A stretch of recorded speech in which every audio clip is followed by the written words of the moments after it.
14 pelajar ditangkap oleh Polda Sumut terkait dengan aksi pembegalan dan tawuran di Kabupaten Asahan Rabu malam. Polisi yang menangkap ketiga pelajar yang menyembunyikan senjata tajam dan senjata api di salah satu kediaman pelaku.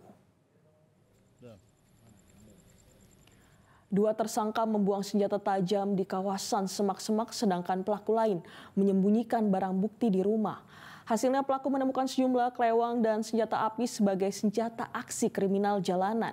Diketahui dalam video amatir tawuran dan pembegalan, terlihat seorang warga dibacok di bagian tangannya ketika lari untuk menyelamatkan diri dari peristiwa kerusuhan yang dilakukan oleh para pelajar, sehingga korban lain mengalami luka serius.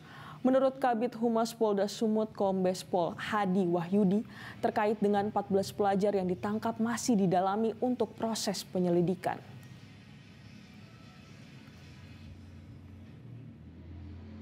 Saat ini dilakukan proses penyidikan oleh Polres Asahan dan tentu sekali lagi kita akan mendudukkan tindak pidana yang dilakukan oleh mereka.